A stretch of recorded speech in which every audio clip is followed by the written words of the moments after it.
नमस्कार विद्यार्थियों। आज का जो हमारा ऑनलाइन वीडियो का टॉपिक है वो पुराणों के सांस्कृतिक महत्व से संबंधित है, जो कि बीए पार्ट प्रथम वर्ष हिस्ट्री के प्रथम पेपर की विषय वस्तु से संबंधित है। पौराणिक धर्म का जो मुख्य आधार है वो पुराण है। पुराण का शाब्दिक अर्थ प्राचीन आख्यान होता है। ऋग्वेद में 1 दर्जन से भी अधिक बार पुराण शब्द का उल्लेख हुआ है। अथर्ववेद, शतपथ ब्राह्मण तथा उपनिषदों के काल में पुराण ऐसे ग्रंथों के लिए प्रयुक्त किया जाता था जिसमें प्राचीन गाथाएं या इतिहास हो। वेदकालीन अश्वमेध यज्ञ के समय सुनाए जाने वाले परिपल्लव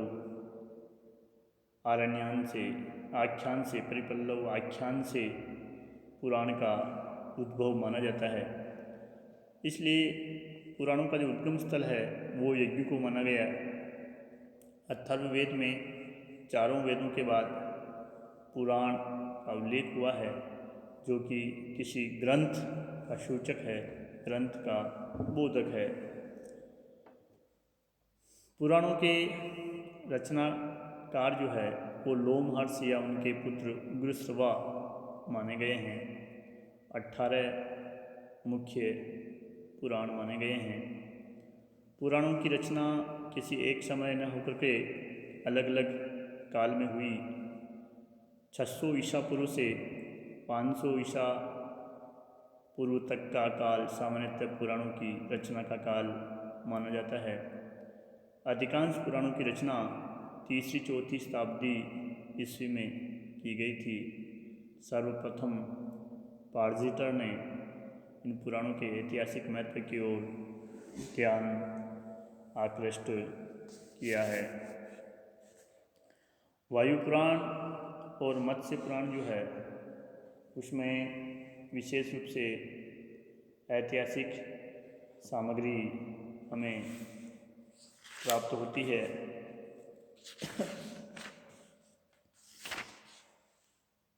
हम इन पुराणों में शासकों की वंशावलियाँ भी पाते हैं।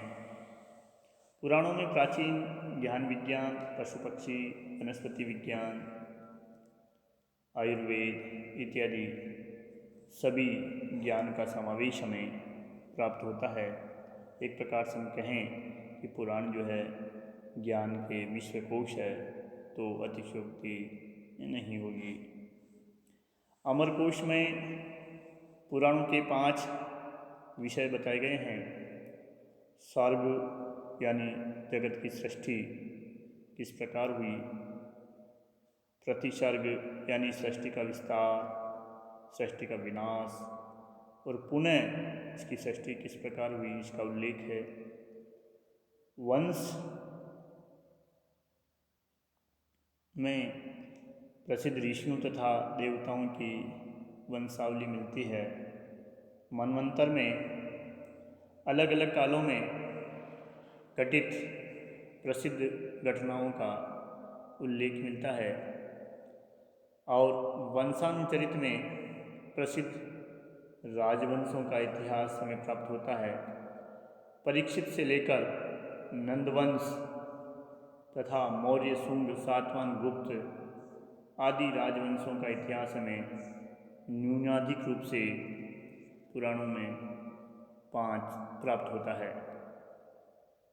मत्स्य, वायु, विष्णु, ब्रह्मांड और भागवत पुराण में राजाओं की वंशावली विशेष रूप से पाई जाती है।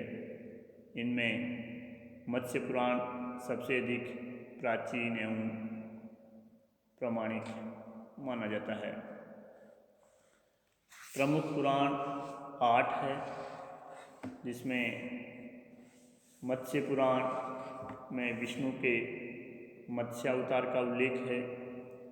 मार्कंडेय पुराण में अग्नि, इंद्र, सूर्य तथा ब्रह्मा आदि देवताओं को मुख्य स्थान दिया गया है। इस पुराण में ही देवी महात्म्य हैं, यानी देवी दुर्गा की स्तुति का जो उल्लेख है वो हमें मार्कंडेय पुराण में मिलता है। भविष्य पुराण में हमें ब्राह्मण धर्म से संबंधित कार्यों, व्रतों तथा वर्ण धर्म का उल्लेख मिलता है।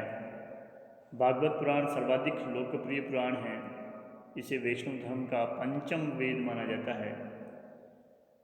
इस पुराण में विष्णु के जो अवतार है उनका विस्तृत वर्णन हमें प्राप्त होता है।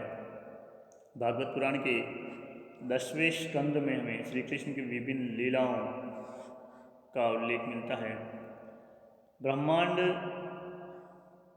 पुराण का एक अंश आध्यात्म रामायण है, जिसमें शिव पार्वती के वार्तालाप में राम की भक्ति और अद्वैत भावना कोई मोक्ष प्राप्ति का उपाय बताया गया है।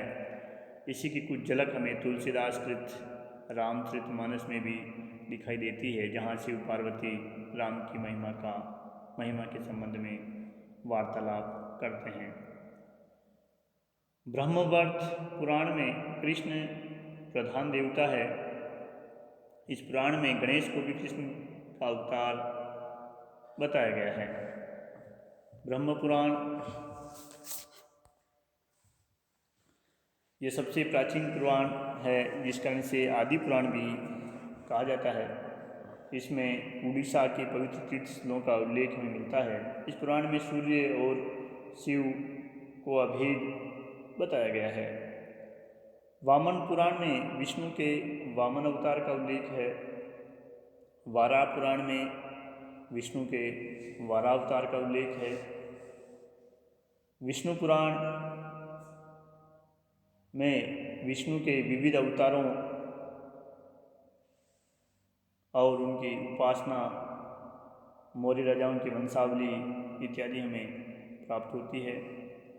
वायु पुराण को शिव पुराण भी कहा जाता है, क्योंकि इसमें शिव की स्तुति प्रधान रूप से की गई है, लेकिन इसमें विष्णु की स्तुति के भी कुछ अध्याय है, 2 अध्याय है।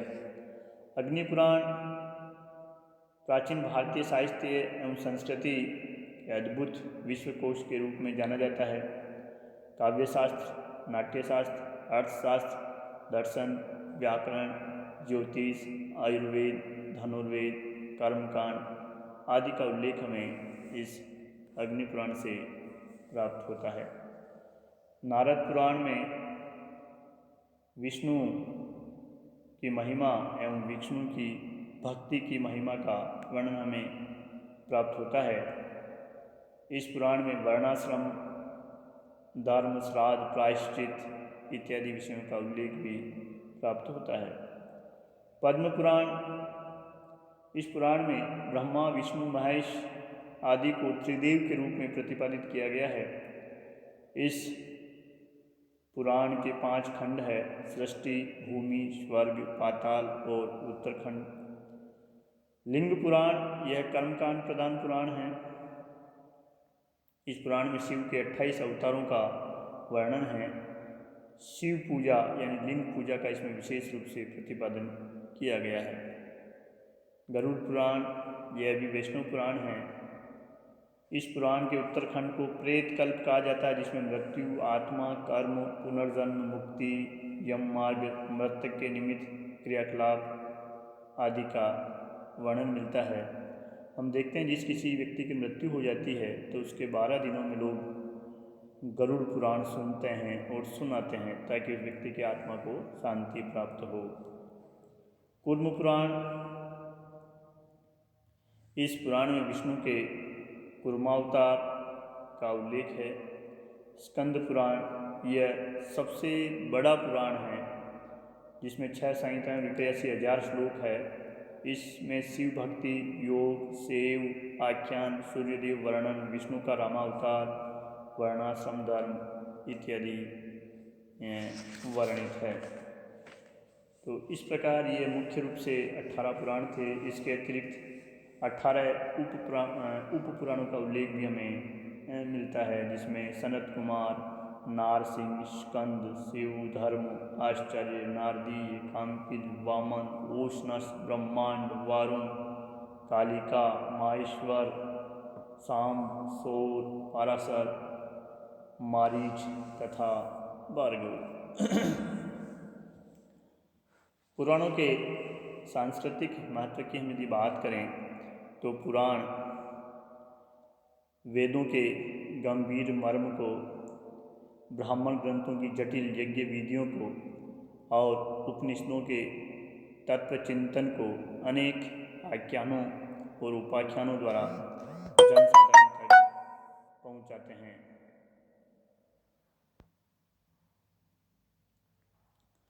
पुराणों में वर्णाश्रम व्यवस्था और भागवत धर्म का समन्वय हमें दिखाई देता है। पुराण वर्णाश्रम धर्म का निष्ठापूर्वक अनुगम करने का निर्देश देते हैं। पुराणों में कहा गया है कि जो व्यक्ति अपने वर्ण और आश्रम संबंधी कर्तव्यों का निर्वाह करता है वह ईश्वरोपासना का अधिकारी है, और जो व्यक्ति वर्णाश्रम धर्म का पालन नहीं करता है उसे मृत्यु के बाद यमलोक में यातना सहन करती है। इस प्रकार पुराणों में वर्णाश्रम धर्म को पुनः प्रतिष्ठित करने का प्रयास किया गया है। पुराणों के माध्यम से वैष्णव और शैव धर्म प्राचीन सामाजिक व्यवस्था के पोषक बन गए तथा धार्मिक रूप से जो एक प्रकार का विभाजन था, विभेद था, वो समाप्त हुआ है।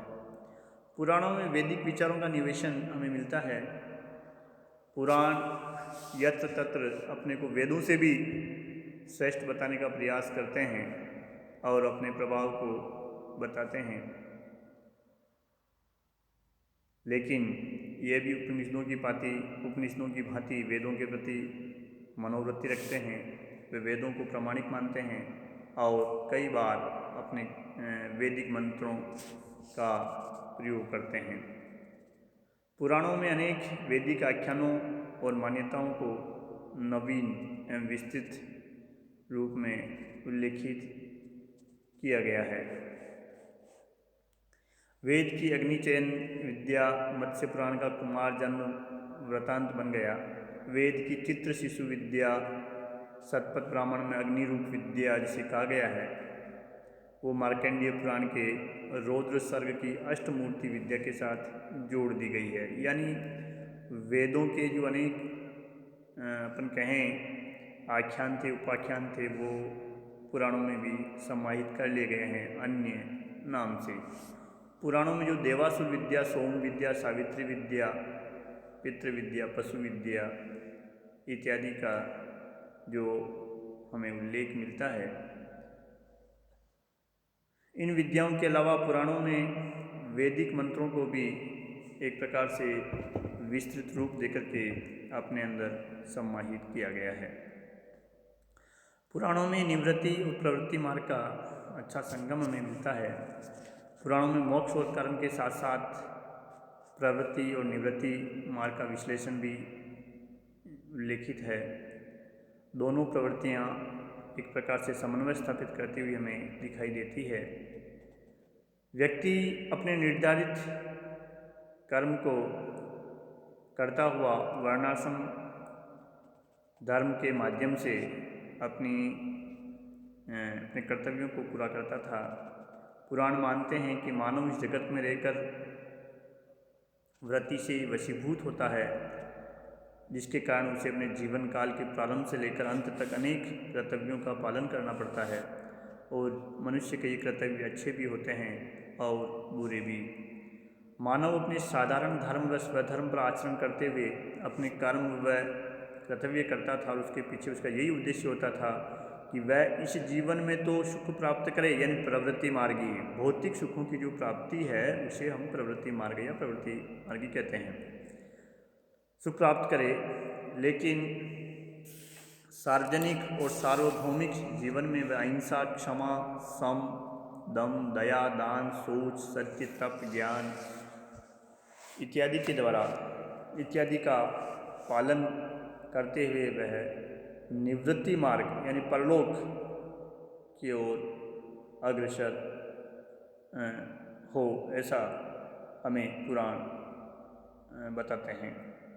पद्म पुराण अहिंसा को सर्वोपरि मानता है और इसे सभी धर्मों का सार कहता है। पद्म पुराण कहता है कि दूसरों के लिए ऐसा मत करो जो तुम अपने लिए नहीं चाहते हो। अग्नि पुराण के अनुसार अहिंसा के साथ सत्य भी जुड़ा हुआ है। सत्य वह है जिसमें प्राणी मात्र का भला होता है। इस प्रकार पुराणों में सार्वभौमिक नैतिक आदर्शों को भारतीय संस्कृति के सूत्रों के रूप में पिरोया गया है। पुराणों में अवतारवाद व मूर्ति पूजा की प्रतिष्ठा की गई है। भारतीय जनमानस जो प्रारंभ से ही धर्म से अनुप्राणित था, उसने मूर्ति पूजा और अवतारवाद को सहसा ही अपना लिया। आर्यों में अवतारवाद हमें दिखाई देता है। सिंधु सभ्यता में भी हमें मूर्ति पूजा के विभिन्न प्रमाण दिखाई देते हैं। इस प्रकार पुराणों में गीता के श्री कृष्ण का अवतारवादी जो प्रतिरूप है वो भी हमें दिखाई देता है। वस्तुतः हम देखें तो वैदिक संस्कृति ही हमें विभिन्न रूपों में इन पौराणिक आख्यानों में या इन पुराणों में दिखाई देती है।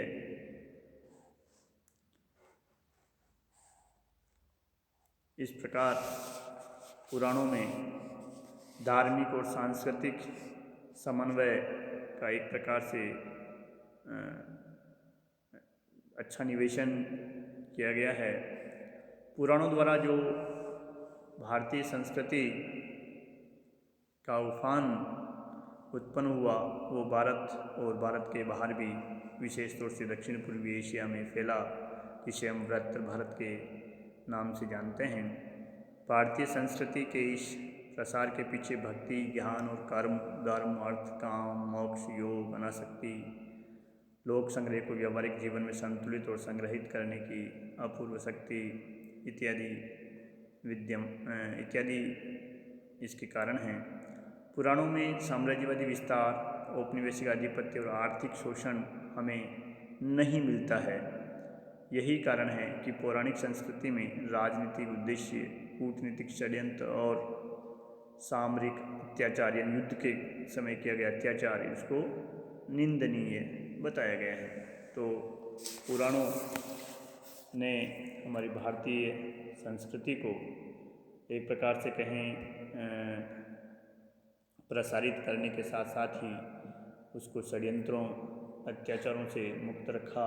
अहिंसा, नैतिक विचार और मानव मात्र के प्रति दया, करुणा इत्यादि की भावना इन पुराणों ने भारतीय जनमानस में उत्पन्न की।